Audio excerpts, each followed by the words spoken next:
Buenas tardes, estimados empresarios, estudiantes, profesores y demás asistentes. Marketing Zone e ICESI Virtual les da la bienvenida al Foro de Estrategia Corporativa y Transformación Digital Exponencial, el cual contará con la intervención de Gustavo Molina, consultor en estrategia y marketing, profesor de MBA con más de 20 años de experiencia, miembro de juntas directivas de pymes y empresas de familia y coordinador de clústeres.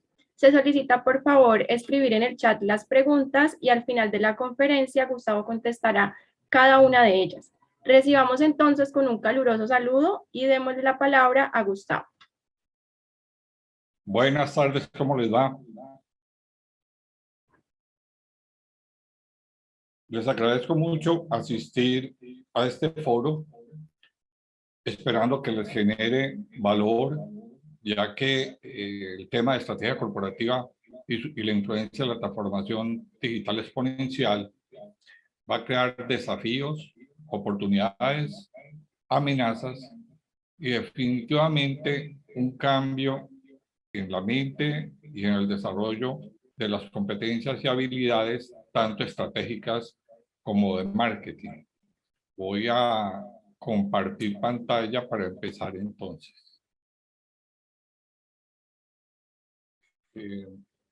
Parece ser que no tengo habilitada la posibilidad de compartir pantalla.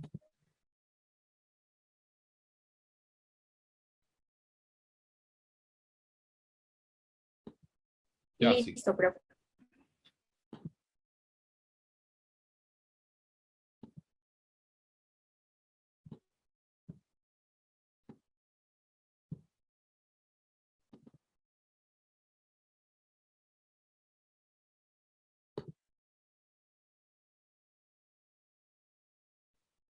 Muy bien. Quisiera empezar diciéndoles que este tema me impactó muchísimo porque digamos que la situación en el entorno empresarial va a empezar a cambiar muy rápidamente. Ahora van a ver por qué. Quiero hacer referencia a lo que propone aquí Gary Hammer, que, perdón un minuto, es que no me está actuando el computador. Parece que hay un problema.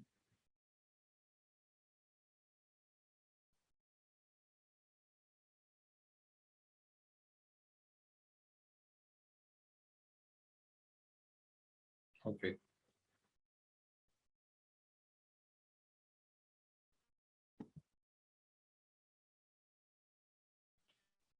Y él lo que dice en su último libro de Humanocracy es que heredamos un conjunto de principios que eran adecuados para la era industrial anterior, cuando hablábamos de estandarización, especialización, rutinización y formalización. Pero que en este momento, si realmente queremos desarrollar una ventaja evolutiva, tenemos que cambiar tan rápido como está cambiando el mundo, y eso significa desarrollar una ventaja en innovación y lo que él llama una ventaja en inspiración. No podemos pensar en el próximo futuro, ¿no es cierto?, como veníamos trabajando y nos va a tocar desaprender muchas cosas. Lo primero que tenemos que tener presente es que la pandemia y el confinamiento aceleraron la inmersión digital. Pero hay una confusión. Transformación digital no es lo mismo que digitalización. Cambia en muchos aspectos, en el enfoque, en el alcance y en el tiempo. Tiempo mirado no solamente como cobertura, sino como desarrollo en el tiempo. Si nosotros vamos a revisar lo que propone Exponential Organization de la forma en que se desarrollan las etapas en la transformación digital, podemos ver que la mayoría de las empresas, casi que la mitad de ellas, estaban llegando hasta el punto de una pequeña exploración digital. Pocas entraban en el uso de tecnología digital. Pero ese paso ya a la etapa 4 y a la etapa 5, que implica la etapa 4 una completa transformación digital y digamos que la 5 una disrupción digital, presenta graves problemas. Y esto lo digo no solamente por lo que dicen los autores, sino porque en mis consultorías lo he vivido, sobre todo en las dos últimas ha sido muy evidente. Se presentan unos problemas que yo llamaría barreras para ese posible desarrollo. Y esas barreras son entre la etapa 3 y 4 para llegar a la transformación digital y en la 4 y 5. Las barreras entre la 3 y 4, donde ya entramos a una innovación incremental, lo que es lo que normalmente han venido haciendo las empresas, o a una disruptiva simple, como propuso Océano Azul, son las siguientes. La primera barrera es la misma cultura organizacional y el statu quo. Ya lo decía Océano Azul, Tim Burnell en el libro, pero hay que vivirlo. Muchas veces la cultura no se adapta al cambio y fuera de eso, lo que yo siento es que en los cargos directivos sienten temor, no tienen el conocimiento, generan las barreras y prefieren quedarse como están. El otro punto es que da mucha dificultad también que acepten los nuevos KPI como indicadores de gestión y como sistemas de evaluación para los proyectos de innovación. Esto es bien importante porque no se evalúan ni se miden de la misma manera. Otro de los problemas es infraestructura y presupuesto. Normalmente, cuando están buscando muchas veces estos programas de desarrollo, digamos a lo que teníamos hasta antes de la pandemia, que yo veía que lo más que estaban implementando eran programas de fidelización, de Customer Relationship Management, siempre buscaban compañías muy grandes y los presupuestos se iban más al desarrollo del software, pero no tenían en cuenta la infraestructura total, si realmente se iba a ser capaz de soportarla y el presupuesto que tenían que hacer, no solamente en la parte publicitaria, ni en medio, ni para la implementación, sino para el desarrollo de competencias en el personal. El otro punto que yo veo allí es el cambiar la forma en que desarrollamos los proyectos. Estamos acostumbrados a desarrollar proyectos en cascada, que se utiliza muy bien para proyectos de envergadura, donde en el mundo físico pues, los tiempos de respuesta pueden ser más cortos, pero en el mundo digital necesitamos utilizar metodologías ágiles que den respuestas más rápidas porque los consumidores están acostumbrados a esa interactividad. El otro problema también que se presenta es conseguir una bodega de datos unificada. Uno llega a empresas que ya tienen algo de desarrollo en transformación digital, pero no han hecho una unificación de silos y cada uno es dueño de su pequeña base de datos y no la cede, no la quiere cambiar. Cuando montan el programa total, digamos que como plataforma ellos no quieren migrar, lo sienten como un problema, sienten que tienen que volver a arrancar desde el principio. Lo otro es cómo se impulsa esa eficiencia de TI al mismo tiempo que se respaldan las estrategias de múltiples nubes que son necesarias y cómo se cambian los flujos de trabajo para centrar la compañía en el cliente, buscando de esta manera poder dar una respuesta rápida a las expectativas, necesidades y, digamos, dolores que tiene el cliente. El punto de competencias y habilidades del personal, que lo vamos a ver más adelante, es grave, porque realmente, digamos que muy pocas de nuestras profesiones están saliendo con las competencias y habilidades que se requieren para poder atender ese cambio tan grande. Si ustedes ven nada más, hoy había un aviso en LinkedIn de Colgate buscando, ¿sí?, un gerente de contenidos web. Lo otro es la apertura en compartir el conocimiento. O sea, mucha gente siente que tener la información o tener el conocimiento le da poder. Entonces no lo cede porque siente que va a perder ese poder.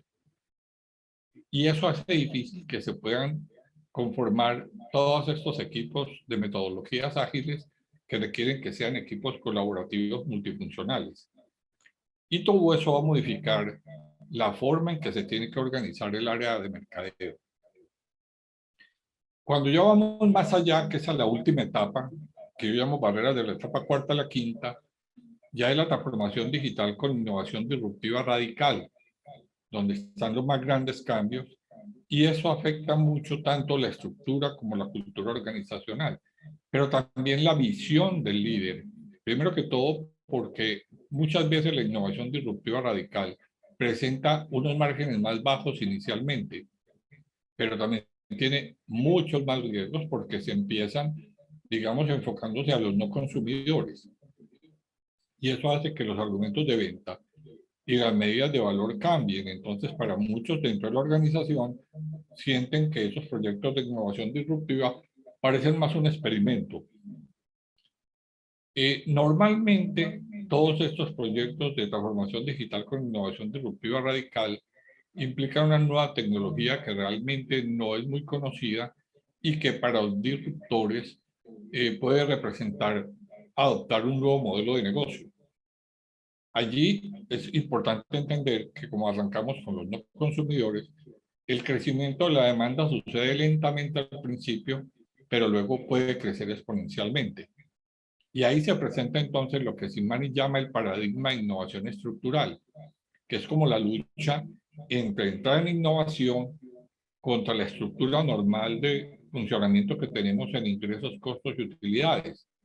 Porque realmente muchas veces, si ustedes miran, por ejemplo, los estados de pérdidas y ganancias de Spotify, todavía uno no ve las utilidades. Y uno le pregunta mucho de todos esos emprendedores, bueno, ¿y cuándo va a ser? Dice, no, primero necesitamos cobertura, necesitamos más enganche, necesitamos crecer más. Después ya veremos. Entonces ellos, eso que ellos proponen tiende a que se estén centrando en un nuevo modelo de negocio, unos nuevos KPIs. Esto nos podría decir cómo es el cambio del comportamiento de la demanda entre una innovación disruptiva que va normalmente iniciando con no consumidores contra una innovación de sostenimiento incremental. Normalmente las innovaciones de sostenimiento incremental se hacen sobre mercados conocidos, con mejoras a los productos, ¿no es cierto? Pero donde la demanda se conoce. En cambio, en la disruptiva, digamos que empieza muy bajita y con el tiempo va creciendo, pero crece exponencialmente. Eh, digamos que en ese momento podríamos decir lo que dice Rakesh Choudhury, que dice que hacer innovación disruptiva en firmas grandes no es fácil, porque requiere una estrategia diferente, se requiere pues que haya mucha paciencia en el liderazgo para permitir que los equipos que están trabajando en innovación disruptiva pues puedan construir, medir, aprender y sea un proceso interactivo y permanente. Y eso a veces puede, digamos, lastimar los egos corporativos, no sé, pero también da una ruptura de los paradigmas. Para ponerles un ejemplo, las compañías farmacéuticas normalmente tienen todo ese montón de loquitos creadores y científicos por fuera de las organizaciones, porque cuando a ellos se les prende el bombillo, pueden seguir trabajando hasta las 4 de la mañana. Entonces, si los tienen dentro de las mismas instalaciones, al día siguiente que llega la gente, lo ve en la oficina, acostado, dormido sobre el escritorio, en el sofá, y dicen, bueno, ¿y yo por qué entro aquí a las 7 y tengo que estar puntualmente y a qué lo dejan dormir a esta hora? Entonces, lo que hacen normalmente es sacar por fuera de la estructura corporativa a esos genios creadores. Pero hablemos un poquitico de la estrategia corporativa. Digamos que la estrategia corporativa puede ser la unión de las estrategias de negocios de las diferentes empresas que componen el portafolio corporativo. Y si recordamos a Porter, decía que era tener una posición única para jugar en el mercado, o realmente es definir cómo vamos a participar de ese mercado, bien sobre una demanda existente o sobre una demanda que creamos. En todos los casos en que vayamos a construir una estrategia, es muy importante tener claridad sobre cuál es nuestra posible ventaja competitiva comparativa, porque si no, posiblemente no va a ser tan viable esa propuesta que estamos haciendo de estrategia corporativa. Entonces, eso nos define dos cosas muy importantes. Primero que es necesario tener claro un propósito estratégico, porque ese propósito estratégico nos define el modelo de negocio con que vamos a operar en el mercado. Teniendo claro esos dos puntos y ese modelo de negocio, pues va a quedar claro para nosotros qué objetivos vamos a poner, qué metas, qué planes de acción, qué indicadores y qué responsables para desarrollar. Hasta los últimos años, digamos que la herramienta más utilizada para plasmar el modelo de negocio era lo que llamábamos el Canvas de Alexander Osterwalder, y muchas compañías venían trabajando sobre el Canvas de Alexander Osterwalder, que si recordamos tenía 9 elementos, empezando por los segmentos de clientes, los cuales, después de conocerlos, conocer sus preferencias y expectativas, definíamos una oferta, buscábamos los canales para atenderlos, establecíamos relaciones con ellos para hacer la publicidad, la interactividad, la fidelización, pero poder construir esa oferta requería que tuviéramos unas actividades claves, unos recursos claves y necesariamente unos aliados que eran los proveedores, los bancos o otras empresas que nos proveían servicios. Pero de todas maneras siempre era centrado en el cliente. Entonces, cuando hablábamos de marketing y dentro del marketing físico, siempre hablábamos de las 4 P's y de la mezcla de mercadeo, aunque después agregaron la quinta, que eran las personas. Pero resulta que con el problema que se vino presentando, digamos que era como una regla de coquito muy fácil saber que por un lado teníamos ingresos menos costos variables, por el otro lado teníamos costos fijos y eso nos da una EBITDA. Pero resulta que a esas personas no las confinaron. Y recordemos una cosa que es muy importante. Lo más importante para una empresa es tener clientes. No tiene clientes, no existe. Puede tener el mejor recurso humano, puede tener las mejores instalaciones, la mejor maquinaria, no tiene clientes, no existe. Y el otro punto que es muy importante tener presente es que quien esté más cerca del cliente se queda con el mercado. Y eso pues lo hemos visto en diferentes ejemplos, solamente uno de ellos es Amazon y lo que pasó con Toys R Us, que se quedó con el mercado y se quedó con todo, digamos, los productos y le abrió unas oportunidades grandísimas. Y si recordamos que lo único que vendemos es confianza, el no poder acceder a esas personas, pues creaba unas barreras muy importantes. Yo recuerdo hablando con alguna empresa que le estaba haciendo consultoría, me decía, ¿cómo hago? Es que ya mi cliente se cansa de que le hable por chat, se cansa de que tengamos que hacer reuniones por Zoom. Entonces empiezan a aparecer dos cosas ahí importantes, los procesos y el contexto inanimado, porque empezamos a hacer marketing offline y marketing online. Y ahí entonces tenemos ya un marketing híbrido. Esa composición de procesos y contexto inanimado era lo mismo que manejábamos en el marketing de servicios, que era intangible y que lo teníamos que llevar a volverlo tangible porque el servicio no es tangible hasta que no se presta. Pero aquí, al tener que llevar el producto a través de un medio virtual, se convertía como en un servicio. Entonces, tenemos que pensar en estrategias de los dos tipos y de ahí es donde nace lo que llaman eh, la estrategia digital, o sea, física y digital. O sea, es una estrategia híbrida.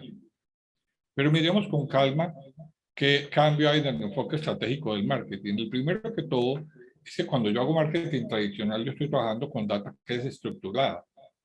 Pero cuando hago marketing digital, la data no es estructurada.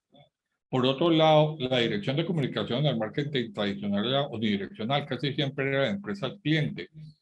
Digamos que escuchar la voz del cliente se empezó a presentar por lo que teníamos allí a través de encuestas o los PQRs y demás. Pero en el marketing digital es multidireccional. En la planificación, volvemos a lo que les decía, en el marketing tradicional estábamos muy orientados a hacer los proyectos en cascada y nos tomaban de 6 a 12 meses. En el marketing digital no, y tenemos que aplicar metodologías de marketing ágil. ¿Por qué? Por el tiempo de respuesta. Porque en el marketing tradicional la disponibilidad de información para el consumidor podía tomar tiempo, pero en el digital no. Él quiere información a un clic, él quiere una respuesta inmediata. Y eso hace entonces que nuestra publicidad pase de medios tradicionales no interactivos a medios tradicionales más redes e interactividad. Entonces ahí empiezan a aparecer necesidades de habilidades en el equipo de marketing para poder llegar a tener, digamos, esa interactividad.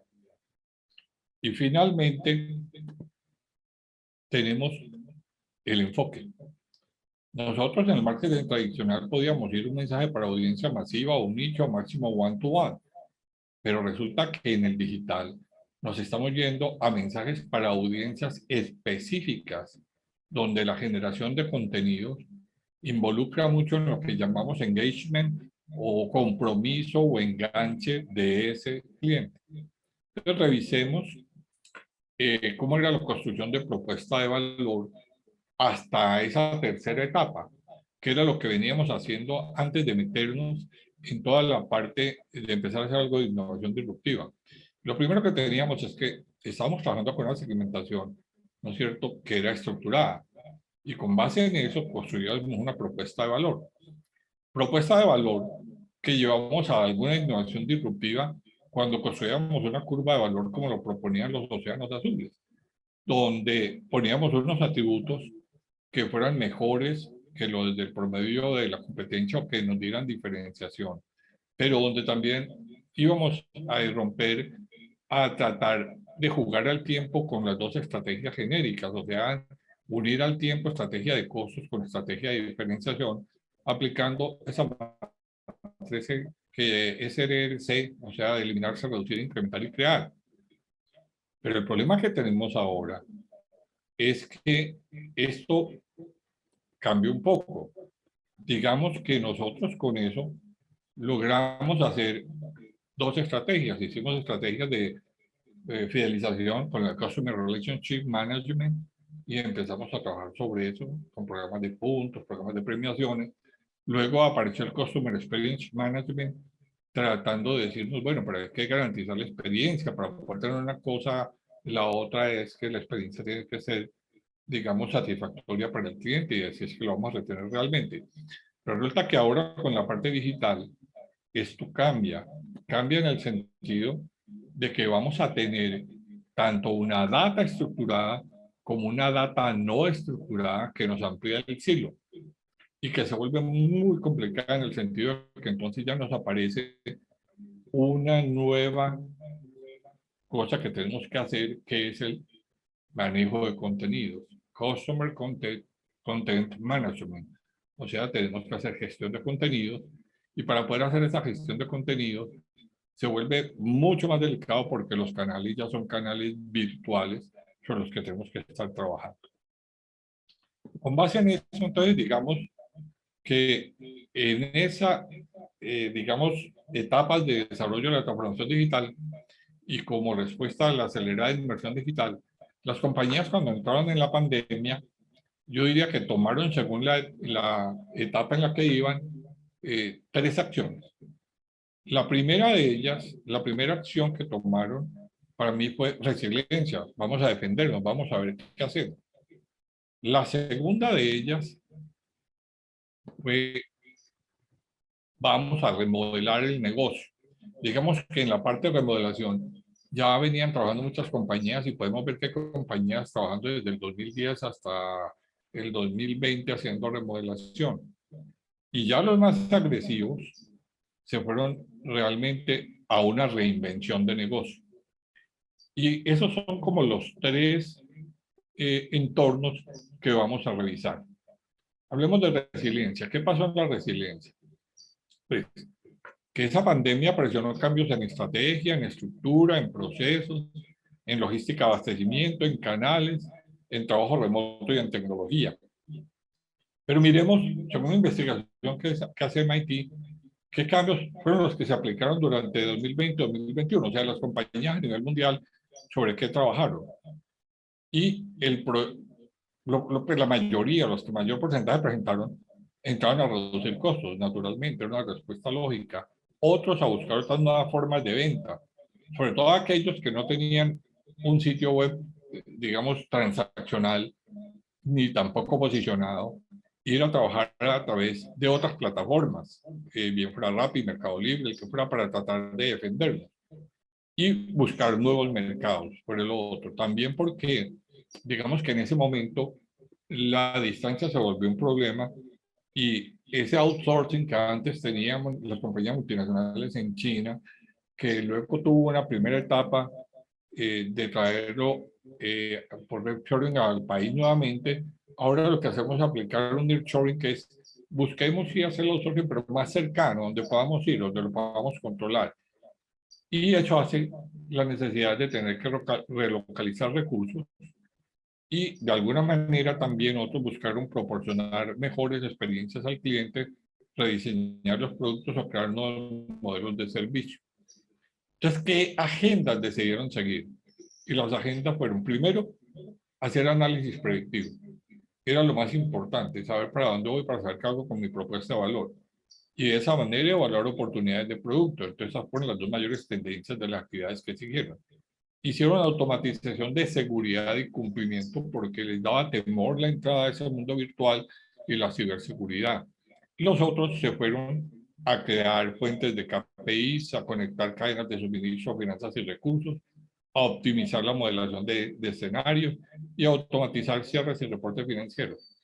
En resumen, las elecciones que hicieron, tanto compañías de más de $1 billón como menos de $1 billón, lo primero que hizo fue incrementar inversiones en tecnología. O sea, todos en general, tanto en América como en Europa y Asia Pacífico, buscaron incrementar inversiones en tecnología, pero también hicieron grandes cambios estructurales, movieron funciones a la nube y necesariamente buscaron fusiones y adquisiciones, y ahora van a entender por qué más adelante.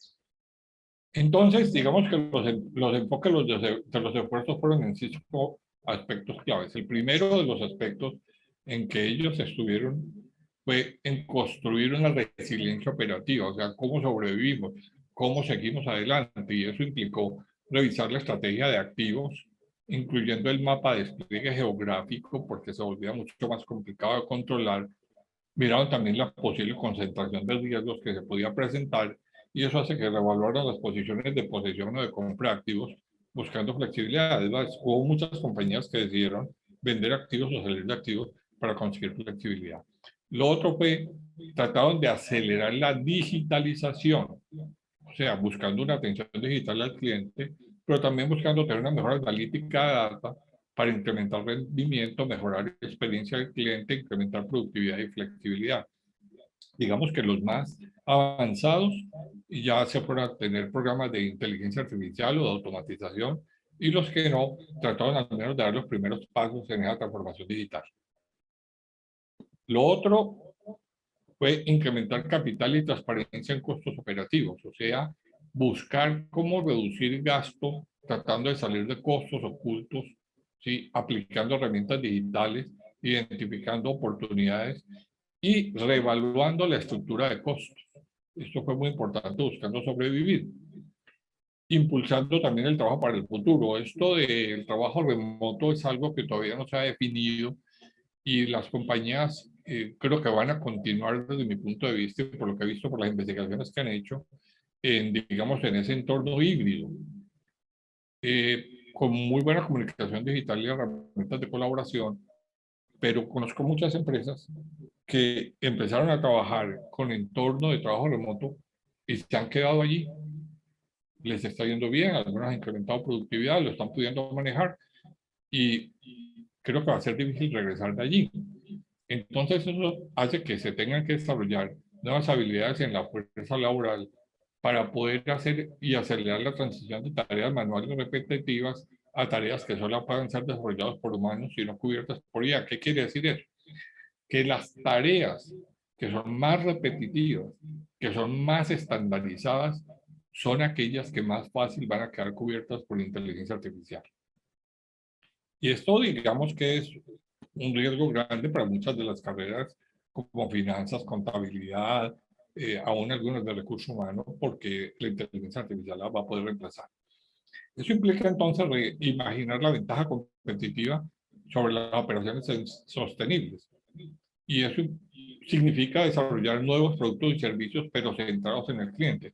Aprender a identificar muy bien cuáles son las preferencias, los hábitos, los gustos y lo que espera el cliente en la atención.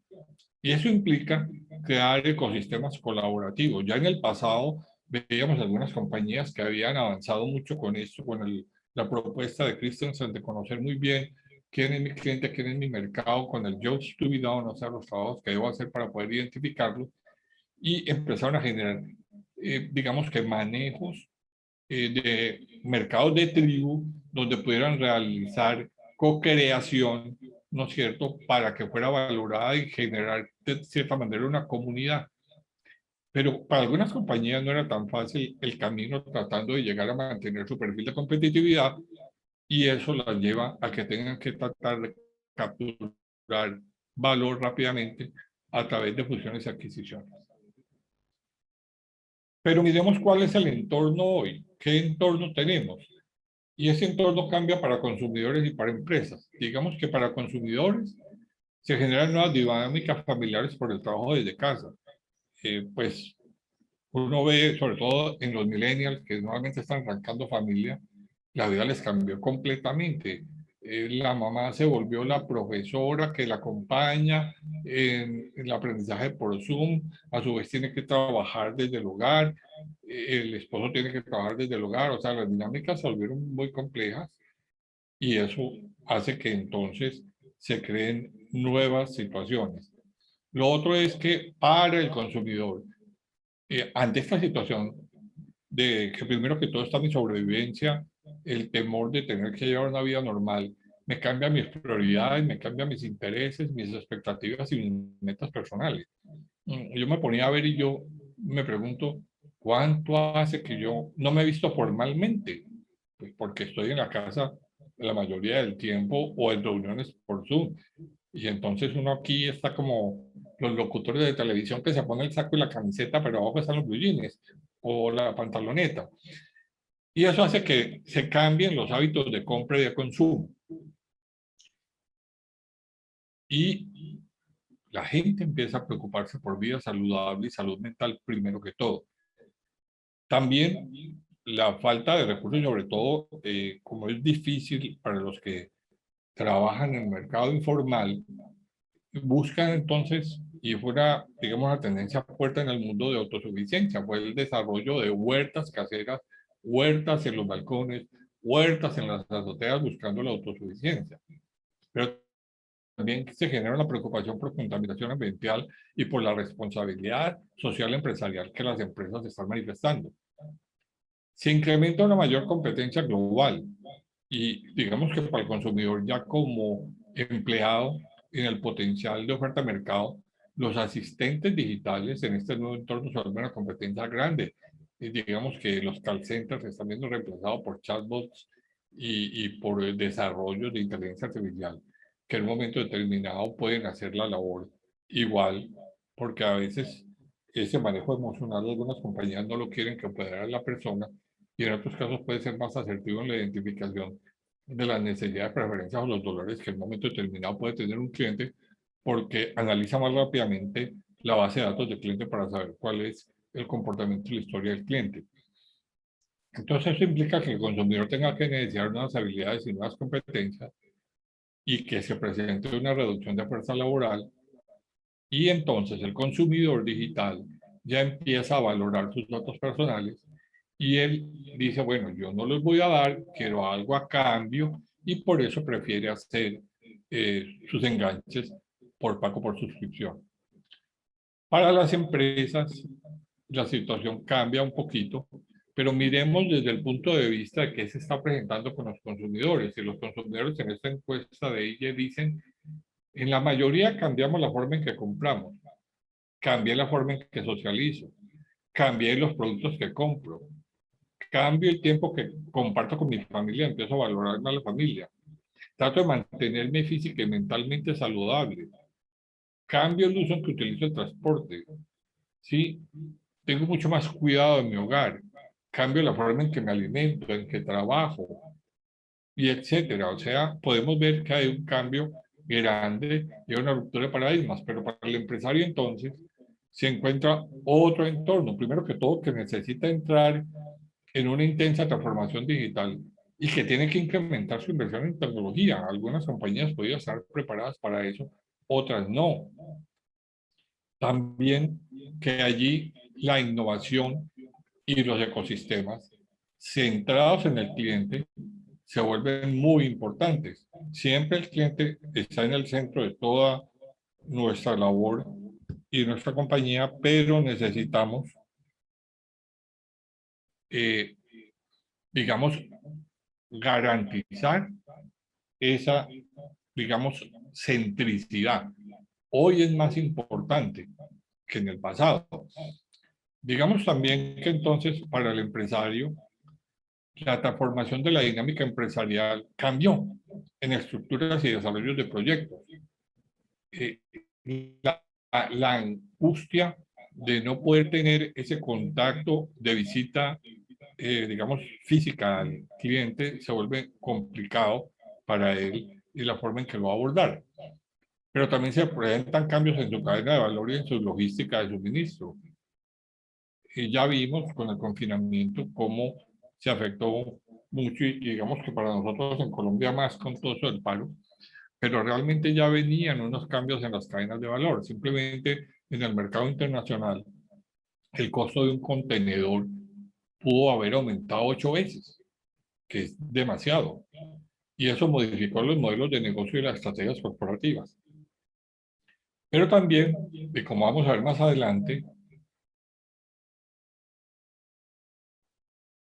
hay una influencia muy alta de las plataformas en el diseño de la estrategia, de la inteligencia artificial y, más grave, de la rapidez que la compañía pueda tener para implementarlas y afrontar el cambio. Más cuando estoy en la implantación de un trabajo remoto y con nuevas formas de contratación con trabajos híbridos.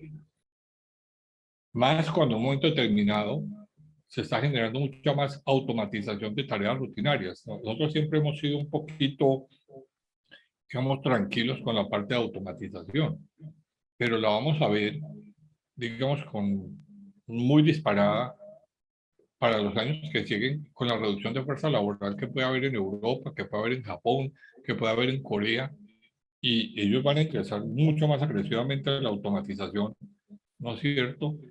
Y eso les puede dar una ventaja competitiva importante, así nosotros tengamos los menores costos por tasa de cambio.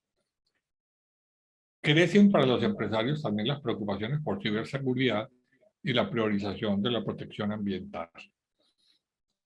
Y llegamos a revisar entonces la etapa que sigue, que es la etapa de remodelación. En la etapa de remodelación, como les dije, hubo compañías que tenían mucha mayor inversión en la transformación digital y utilizaron modelos de negocio un poquito diferentes entre 2012 y 2019, porque ya involucraron innovación disruptiva y plataformas.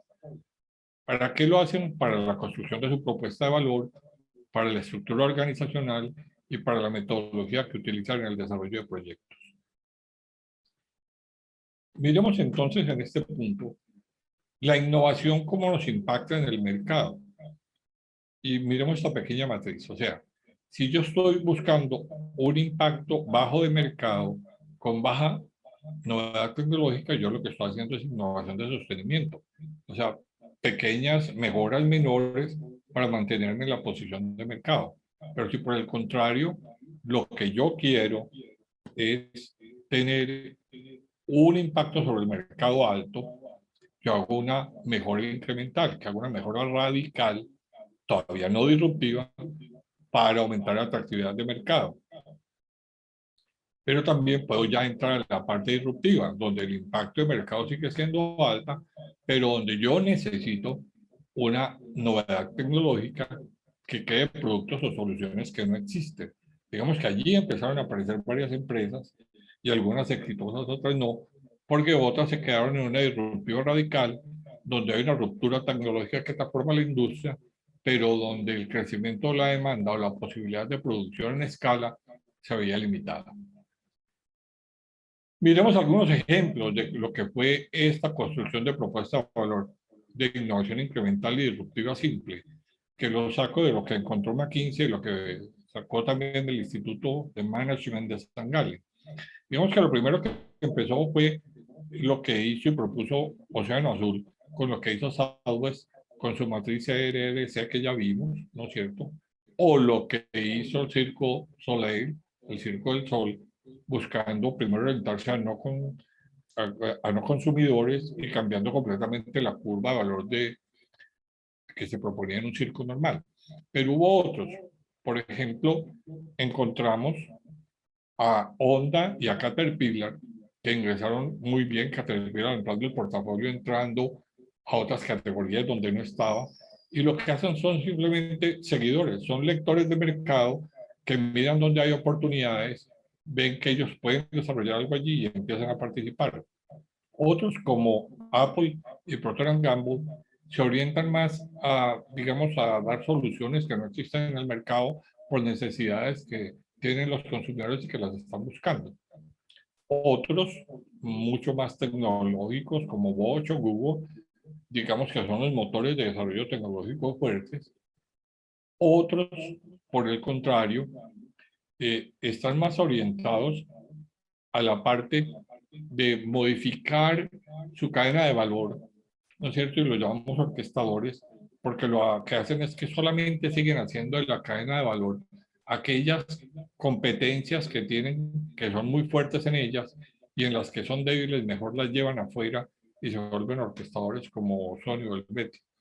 Y aparecen entonces ya dos importantes que son los de co-creación en las relaciones con los clientes, que tenemos el caso, por ejemplo, de Wilfan, que hace co-creación para un mercado muy exclusivo de tribu, que son las tomboys, las mujeres que les gusta vestirse con ropa como de hombre y que ha tenido una gran aceptación en el mercado tanto americano como europeo, o los que ya llevan los productos a la desmaterialización, como lo está haciendo Adidas o Blue Line, que orientan sus productos a que sean totalmente reciclables.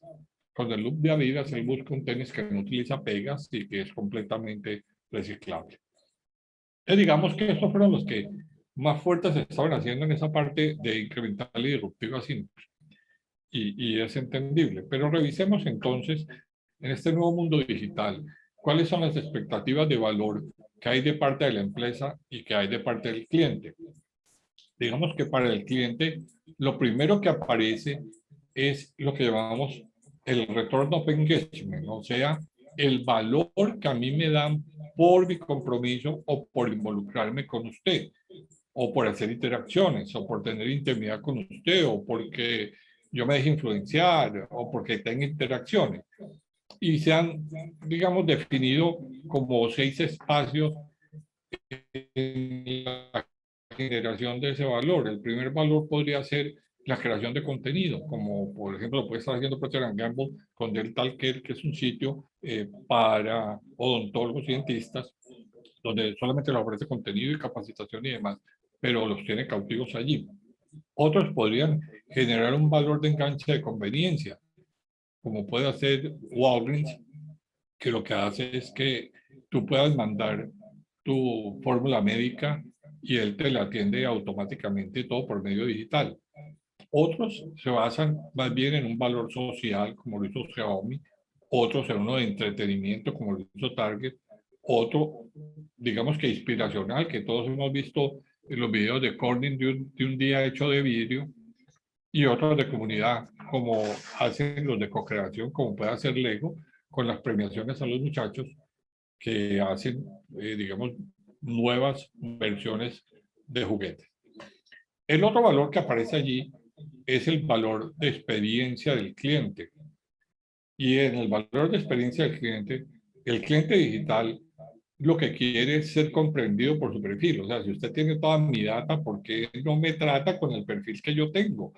¿Por qué no me trata como un ser humano, no como un número más, que es lo que más le molesta a uno cuando de pronto tiene que hacer un reclamo a un call center y simplemente es un número más? Lo otro es que se espera que haya una respuesta rápida y velocidad de entrega.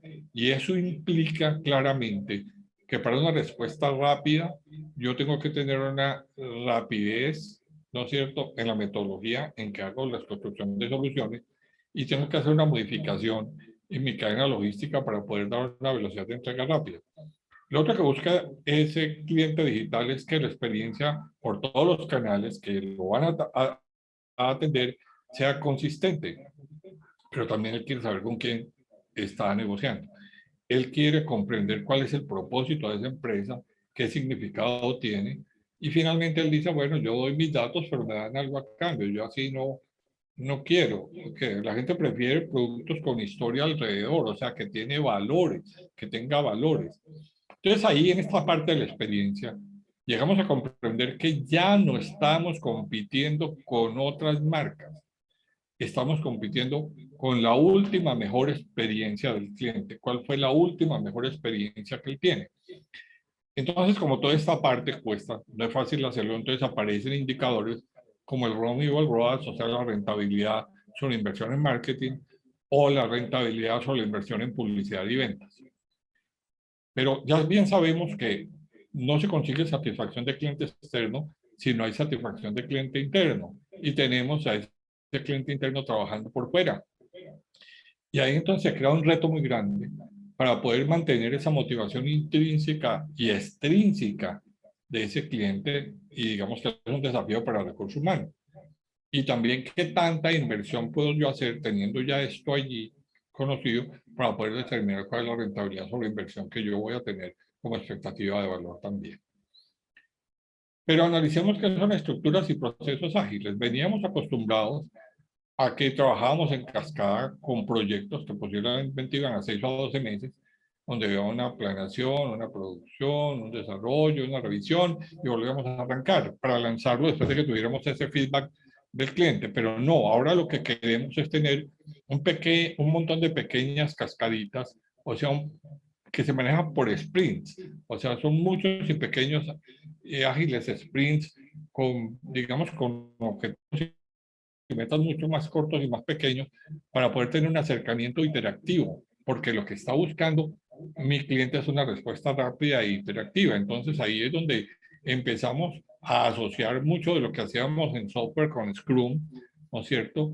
Con procesos repetitivos interactivos y con Kanban en la planeación de esas actividades. Y por eso entonces, digamos que el marketing convencional de las grandes ideas, los grandes lanzamientos, los grandes presupuestos, cambia a microestrategias con pequeños insights e interacciones rápidas. Pero para poder hacer eso, yo tengo que tener una conformación de equipo muy diferente. Amazon dice que la conformación de esos equipos debe ser de un tamaño tal que sea suficiente alimentarlos con 2 pizzas. O sea, que no pueden ser más de 9 o 10 personas. Pero miremos allí cuáles son los perfiles. Tengo un Scrum Master, que es el encargado de coordinar y desarrollar al equipo. Tengo un dueño del proyecto, que es el manager del proyecto. Tengo uno que hace la analítica de leads o de guías de posible conversión. Tengo un desarrollador de tagging. Y tengo otro montón de, digamos, de gente que está desarrollando en todo este camino de crear una nueva experiencia, un nuevo producto o satisfacer una necesidad. También puedo adicionarla porque son, digamos que multifuncionales, con gente experta en la parte legal o en la parte de tecnología o en la parte de mercadeo para adquisición o el dueño del negocio de la parte de arriba de la cual se depende. Esto no es tan loco y nosotros tampoco es tan nuevo. Aquí vamos a ver esta compañía Hire, que ya desde el 2012 viene haciéndolo y tiene una estructura completamente diferente, lo que él llama el triángulo invertido, donde la parte más importante para él es el cliente, ¿no es cierto? Y de ahí desarrolla el resto de la estructura organizacional. De un modelo de negocio monolítico, saca un montón de microemprendimientos, ¿no es cierto? De monopolios internos a contratación interna. O sea, ¿qué pasa allí? Yo no estoy pensando en tener gente trabajando para una unidad, sino que cada unidad tiene que ser y sobrevivir por sí misma. Y eso entonces cambia completamente la estructura organizacional. Digamos que en el caso de Javier, él monta un montón de pequeñas microempresas, que ustedes las ven allí. Esas microempresas, entonces, él puede tener más de 4.000 microempresas, 4.050. Hay 200 que son como las dedicadas a todo lo que tiene que ver con transformación sentada en el cliente y a las cuales es muy exigente con ellas porque digamos que los indicadores que tienen que producir tienen que estar por encima del promedio del sector. Tiene 50 startups, 50 de estas microempresas únicamente haciendo incubación y tiene 3.800 en el resto de compañía, tanto en ventas como en recursos humanos, en diseño y demás. Él entonces dice, yo tengo primero que todo, y la palabra la llama Brendan Hay, primero que todo yo tengo que pensar que cada empleado mío es un emprendedor, que hay distancia cero entre empleados y clientes y que hacer para la compañía es un nodo, un poderoso nodo de expansión, es una plataforma digital permanente en un ecosistema centrado en la web. Así trabaja Jair. Jair, ustedes saben que adquirió Sanyo y adquirió General Electric. Y es tal vez la compañía más grande en electrodomésticos hoy. Pero miremos cuál es el problema que se presenta más grave que tiene que ver con la gestión de la data. Porque yo lo que quiero tener es una visión 360 grados del cliente y tengo que juntar data no estructurada con data estructurada. Y como les dije al principio, hay muchos celos para la unificación de los silos y digamos que yo para poder dar una respuesta rápida tengo que unificar toda la data que reúno. Esa data tiene que estar a disponibilidad de todo mi personal, ¿sí? Con, digamos, con autorizaciones y permisos según las necesidades de que cada área tiene, pero tiene que ser, digamos, en plataformas que puedan ser fáciles de consultar, que puedan ser fáciles de desarrollar. Y hay una propuesta que hacen ahí unos profesores de marketing de Estados Unidos que la llaman la empresa consciente y ellos proponen desarrollar una arquitectura de datos en capas. Primero que todo una plataforma de datos ágil, después una plataforma comportamental, luego una plataforma colaborativa y generación de ideas, otra plataforma analítica y una ya de decisiones que es una de alto nivel para la toma de decisiones autónomas. Pero entonces aparece allí una pregunta grande y es, ¿qué habilidades entonces tengo que desarrollar yo en el marketing? Y allí lo voy a poner así claramente. Primero que todo en segmentos de clientes, tenemos que entender que la segmentación de clientes cambia por la interacción que se genera y la cantidad de interacciones que pueden producirse, donde va a ser muy difícil que yo manualmente, sin la ayuda de inteligencia artificial, pueda ser capaz de analizar todas las iteraciones que se producen. Y entonces eso hace que en un momento determinado yo eh, trabaje sobre segmentación por comportamiento o segmentación por respuesta. También que con base en esa data yo me auxilie con la inteligencia para hacer análisis predictivo, para hacer mejores segmentaciones más orientadas, para hacer trabajo personalizado, para definir lo que llamamos el customer persona muy claramente e individualmente y para poder, digamos, desarrollar aún la investigación de mercados cambia notoriamente allí porque ya me da mucha más rapidez para yo poder entender esto. Yo puedo ya reunir grupos focales mucho más rápidamente, yo puedo hacer análisis mucho más rápido, hacer, digamos, con mayor rapidez tecnologías móviles, yo puedo hacer más rápidamente encuestas, yo puedo mirar más fácilmente insights y iteraciones, yo puedo hacer operaciones y observaciones en campo, porque yo puedo hacerlo a través de cámaras, de lecturas faciales, de muchas otras cosas. Yo puedo digitalizar mi actividad diaria y puedo también hacer escucha, aprendizaje en redes, que a veces es bastante difícil. Ustedes saben muy bien que no siempre el cliente en las redes dice la verdad, porque él quiere quedar muy bien y aparecer muy bien. Lo otro que tengo que ver es también mi cambio en la propuesta de valor, porque allí aparece una cosa que no hacemos muy bien. Cuando construíamos la propuesta de valor que proponía Océano Azul, en que teníamos una nueva curva de valor y modificábamos atributos con respecto a lo que el competidor o la industria promedio tenía, nos quedaba la pregunta de cuáles dos de esos atributos son los más importantes y lo que me van a mover a mí al cliente para incrementarme digamos, o para hacer cierre, o que es la conversión de la rata de optimización. Y eso, entonces,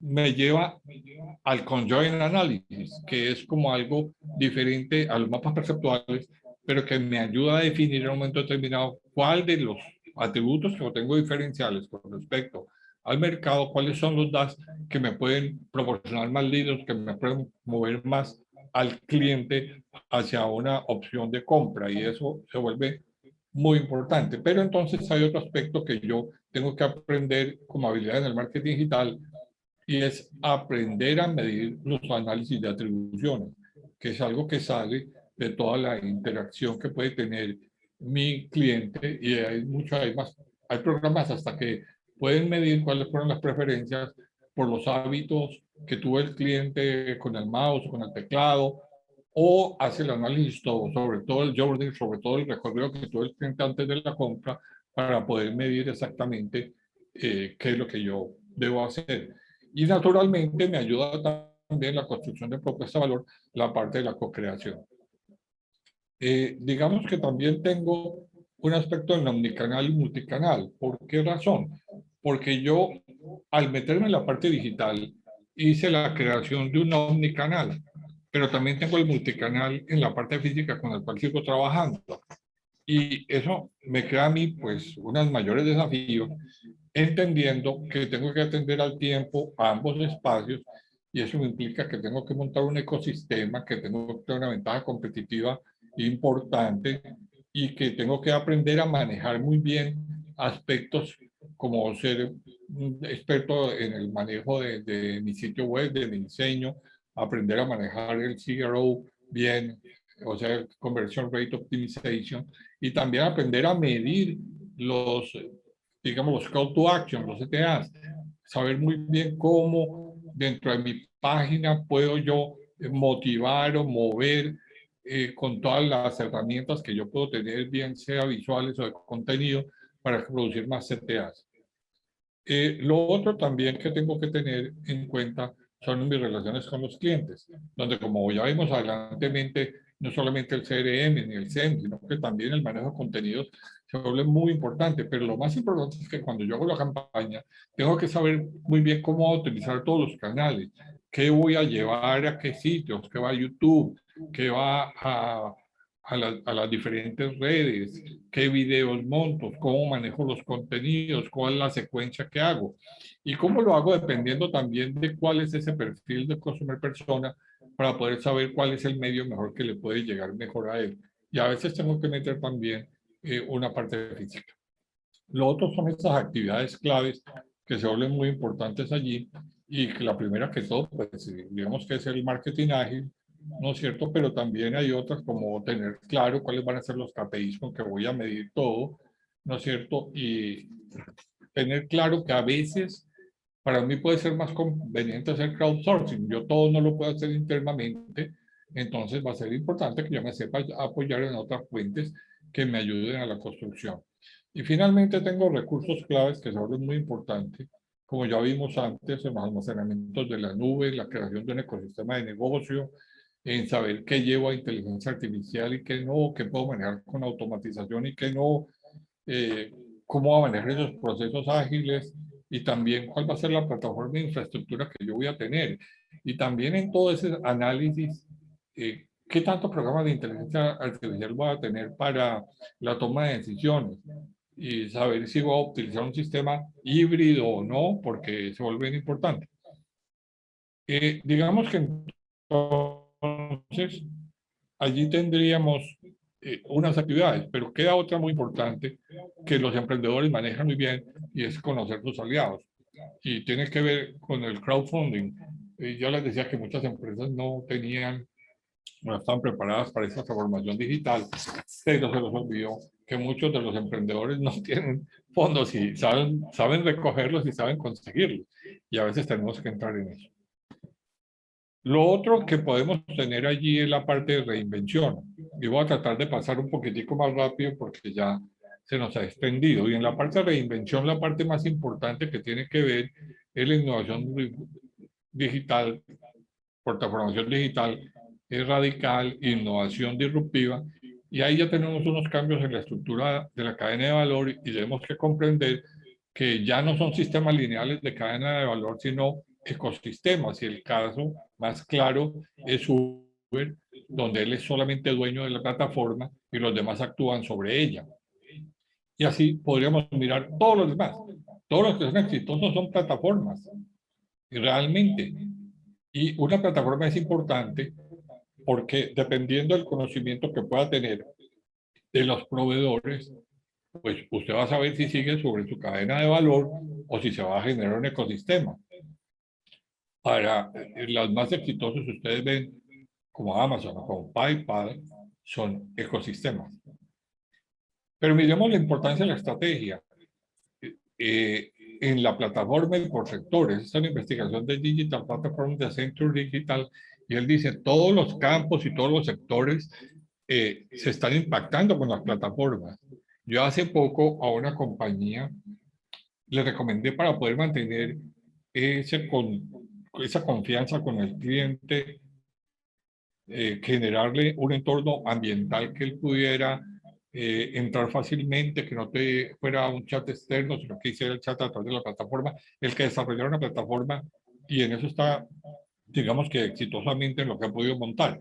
Pero son muchos espacios, como ustedes ven allí, que están trabajando en el desarrollo de la estrategia ya, y en ese desarrollo de la plataforma viene la decisión de usted cómo lo quiere hacer. Si lo hace con un tercero que ya tiene experiencia y que, digamos, puede salir con mayor asertividad y mayor éxito en menor tiempo, o se dedica a desarrollarlo usted internamente. Y yo veo muchas empresas, que algunas que tienen desarrollo de software interno, que quieren hacer todo internamente pensando en costos o pensando en propiedad, pero se les olvida que es que ya no hay tiempo. Se les olvida que la respuesta tiene que ser mucho más inmediata. Y entonces eso hace que muchas veces sea mejor contratar a alguien externamente que yo ponerme a desarrollarla internamente. Digamos que las plataformas hoy representan el porcentaje más alto de crecimiento en la economía, que cambian la forma en que trabajamos, en que compramos, todo lo estamos haciendo. El éxito de Amazon y Mercado Libre en este tiempo de pandemia fue impresionante. Entonces se vuelve un elemento muy importante de ventaja competitiva y de futuro del negocio.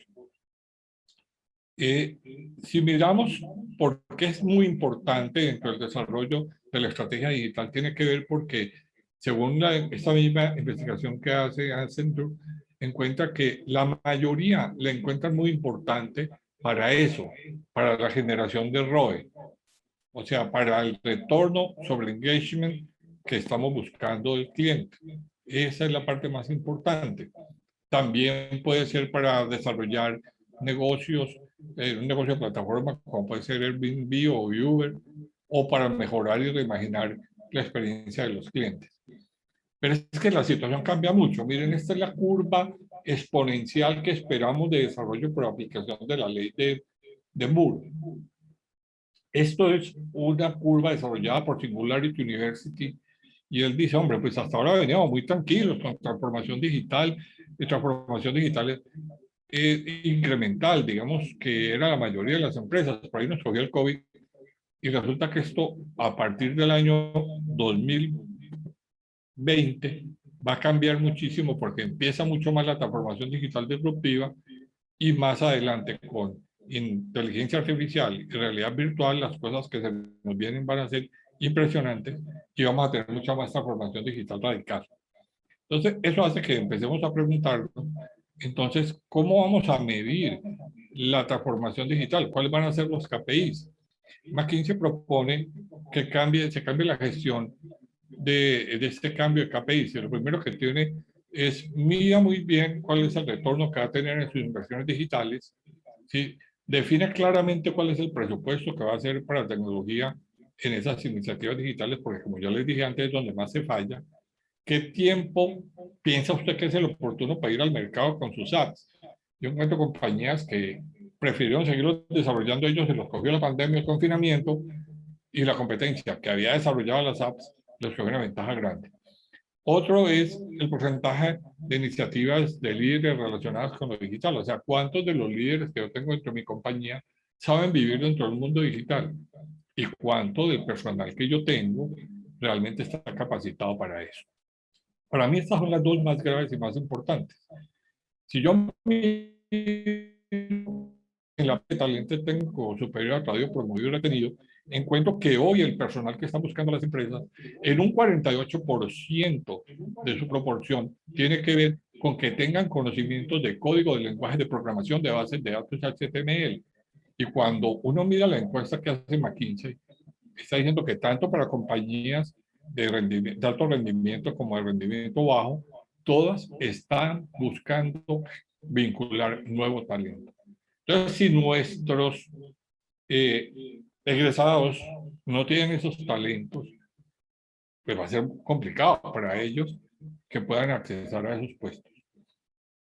Pero digamos, ¿cuáles son los motores para esa transformación digital disruptiva radical? Y son estos: la inteligencia artificial como aprendizaje visual, texto de imágenes, manipulación de imágenes generativas, transferencias de estilo, motores conversacionales, análisis predictivo, todo sobre Machine Learning y Deep Learning, que es el aprendizaje profundo. Como dicen estos profesores, el reconocimiento de objetos es más que un juego, la máquina empieza a aprender a ver, y eso pues, se vuelve muy grave cuando miramos la curva exponencial, porque miren que a partir del año 2020, que entra la disrupción, empezamos con desmaterialización, desmotización y democratización, que son los aspectos más graves que se van a presentar. Pero miremos entonces esa inteligencia artificial, ¿de dónde viene? Viene del Machine Learning, el Deep Learning.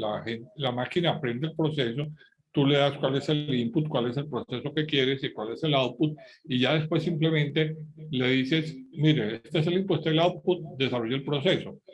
Entonces miremos, por ejemplo, esto que es la inteligencia artificial, conecta la visión del computador con el procesamiento natural del lenguaje. O sea, en un momento determinado, la inteligencia artificial, puedo meterle 3 libros de García Márquez y él escribe otros 20 o 50 con el mismo estilo.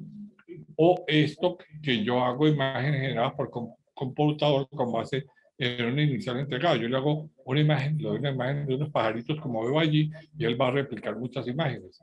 O este, que va a ser gráfica, que va a ser muy complicada para diseñadores gráficos, sobre todo porque son llamadas herramientas intuitivas que comprenden la necesidad de lo que se quiere sin tener que decirle y ella la ajusta. O esta que es más grave, donde se transfiere el estilo. O sea, yo puedo darle 2 o 3 obras de un pintor y el computador ya me desarrolla muchas obras más. En una encuesta que hace Deloitte dice entre 250 CEOs, hombre, ¿a usted para qué le ha servido la inteligencia artificial?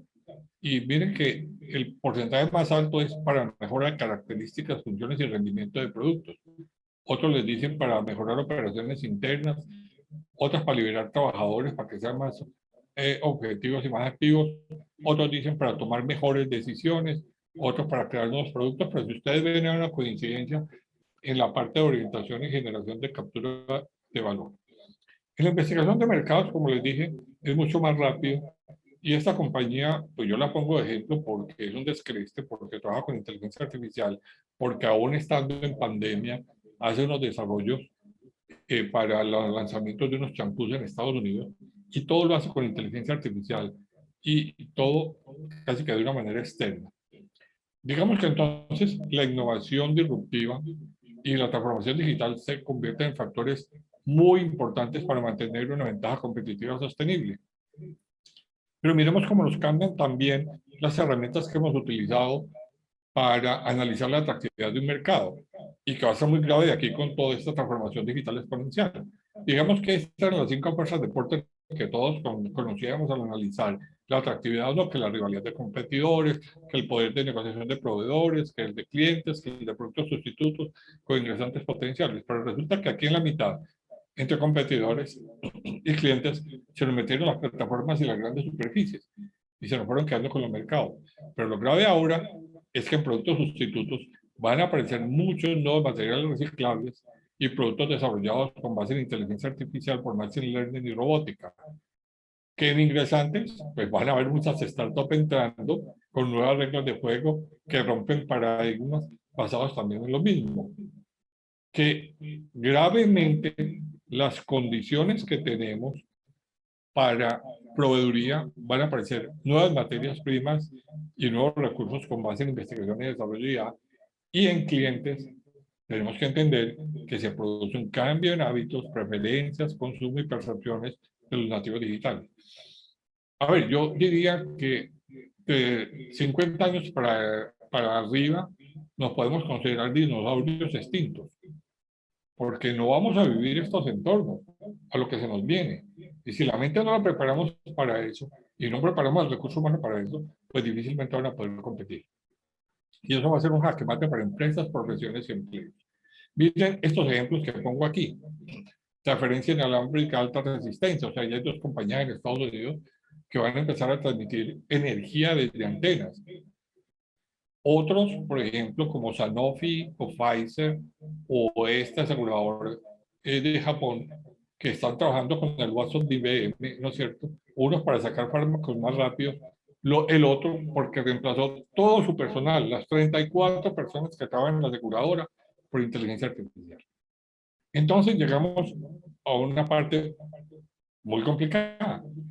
Y esta matricita que nos gusta tanto de las vacas lecheras, las estrellas, los perros y los enigmas, tiene una consistencia con la innovación. Digamos que yo aquí en vacas lecheras hago innovación de sostenimiento, que en las estrellas hago incremental, pero aquí, cuando tengo enigmas, va a aparecer mucha innovación disruptiva y en perros puede aparecer innovación disruptiva radical.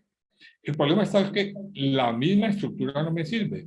O sea, yo aquí puedo trabajar entre estrellas y vacas lecheras con el modelo y estructura organizacional que tengo, pero no necesariamente para innovación disruptiva o disruptiva radical.